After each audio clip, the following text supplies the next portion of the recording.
Luc La Liberté. Luc, qu'est-ce que tu as pensé du discours de Mark Carney devant Davos? Écoute, j'ai trouvé que c'était à la fois culotté, c'était assez habile, je pense, stratégiquement et surtout nécessaire.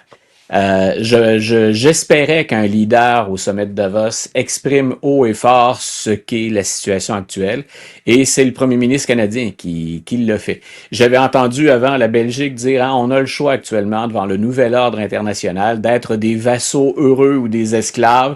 Je voudrais pas être un vassal, on l'est souvent par la force des choses, encore moins un esclave.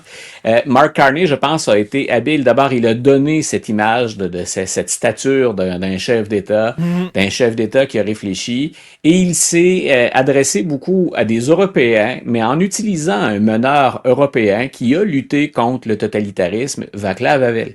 Donc, il est allé chercher The Power of the Powerless. C'est un discours de 1978, le pouvoir de ceux qui n'en ont pas, ou le pouvoir des sans-pouvoirs, si on veut.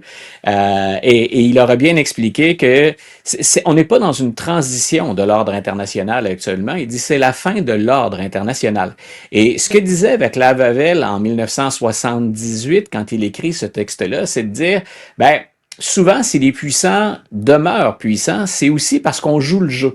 Et il donne un exemple dans le discours dans lequel il dit, c'est comme ce commerçant dans le texte d'Havel qui a chaque jour, finalement, prolétaires de tous les pays, unissez-vous. Il met ça dans la fenêtre de sa boutique ou de son magasin, pas parce qu'il y croit, parce qu'il envoie le message aux autorités qu'il joue le jeu.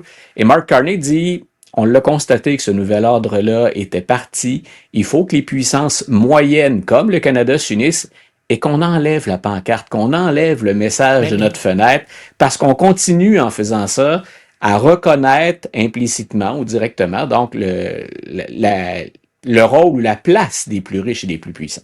Écoute, je t'entends, Václav Havel, un personnage extrêmement important, tchèque, intellectuel, qui a lutté contre le communisme, mais tu trouves pas le parallèle un peu fort quand même, là? Je sais bien qu'on n'aime pas l'Amérique de Trump, mais c'est quand même pas la Russie de Staline. Tu vois, moi, ce que j'ai aimé, en fait, c'est ce qui peut s'appliquer, c'est la mécanique que présentait Václav Havel, comment un régime autoritaire se maintient en place. Et, contrairement à ce qu'on est en train de faire tous les deux, Mark Carney n'a pas nommé une seule fois, écoute, si jamais vous réécoutez le discours et que j'en ai échappé, vous me le direz, je ne pense pas l'avoir entendu une seule fois référer à Donald Trump. Il a parlé de régime autoritaire. Il n'y a personne qui est dupe dans la salle, là. On attend Donald Trump bientôt à Davos, on attend le gouvernement américain. Mais donc, qui sont ces grandes puissances qui se partagent l'économie de la planète actuellement? C'est certain que la Chine est là. C'est qui, sinon, si on n'embarque pas Donald Trump dans ce groupe-là? Mais il ne l'a pas nommé. Mais la comparaison qu'il fait, c'est pas les purges staliniennes, mais c'est de dire comment des régimes autoritaires ou totalitaires se maintiennent en place. Et il dit finalement, enlevons ce panneau, serrons-nous les coudes. Et ce qu'on entend à Davos en prévision de l'arrivée des Américains, c'est comme si Mark Carney avait regroupé ça. D'ailleurs, c'est rare à Davos, puis on l'a souligné parce qu'il accordait une entrevue après. On l'a applaudi, Mark Carney. Ça veut dire qu'il a touché une corde sensible pour bien des gens. Moi, le paradoxe que je voyais, Richard, c'est comment un grand banquier comme Mark Carney a pu se métamorphoser ou s'adapter ou effectuer une transition pour citer quelqu'un qui réagit au communisme dans les années 70. Celle-là, je l'ai trouvée assez intéressante. Je l'imaginais pas dans ce rôle-là. Mais je pense qu'il a prononcé un discours qui était nécessaire. La maison brûle, c'est le temps de s'unir. Par contre, il y a des gens qui se posent des questions sur certains aspects de la politique de Mark Carney, par exemple, son rapprochement avec la Chine. Dans le Washington Post, on dit qu'on va le regretter amèrement, ce rapprochement-là avec la Chine. Parle-nous de ce que dit le Washington Post. C'est pas rien, hein? Quand on dit le Washington Post, c'est littéralement la position éditoriale du Post qui dit Mark Carney va regretter ça. Ils sont d'accord. Dès le début du texte dans le Washington Post, ce qu'on dit, c'est on comprend que depuis que Donald Trump est là, avec ce qu'il dit, avec ce qu'il fait, que les Canadiens puissent être en colère, contrariés, et qu'on regarde ailleurs. C'est formulé dans mes mots, mais en gros, c'est ce qu'on dit au début du texte. Là où on craint ça, c'est on a dit finalement, on est en train de troller Trump. On est en train de le provoquer, de l'agacer avec la Chine.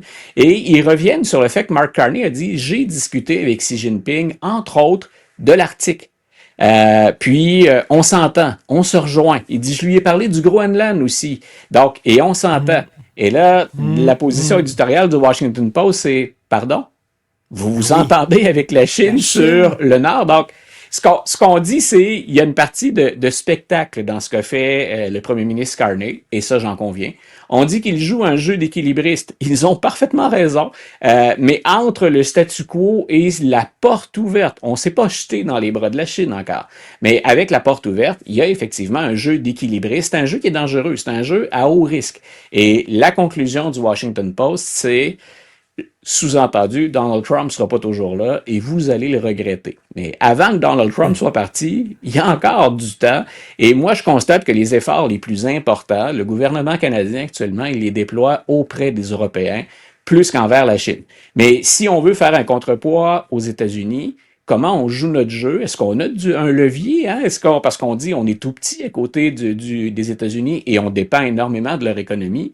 Est-ce qu'on peut se permettre de fermer la porte ou on peut se permettre de l'entrouvrir? On peut se demander après si on saura la refermer éventuellement si c'est nécessaire. La Chine n'a pas changé. Ça demeure un gouvernement autoritaire. Ça demeure un gouvernement qui intervient dans les autres démocraties, qui fait de l'ingérence.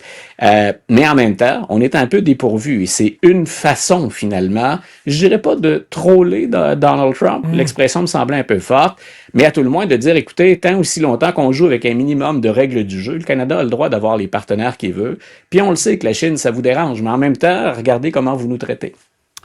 Écoute, c'est quelle période intéressante, mais il n'y a pas un proverbe chinois qui dit « N'espérez jamais vivre dans une période intéressante » ou quelque chose comme ça, là. On est en plein dedans.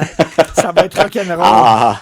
Parfois, on s'ennuie des longs fleuves tranquilles. Tiens, citation de McCartney, puisque tu me relances avec des proverbes. Ça a fait réagir bien des gens. Il a dit aujourd'hui devant les gens à Davos, si vous n'êtes pas à la table, vous êtes sur le menu. C'est ce que j'aurais répondu à l'éditorial du Washington Post. C'est très bon comme citation. Merci beaucoup, Luc. Salut, à demain. Bye.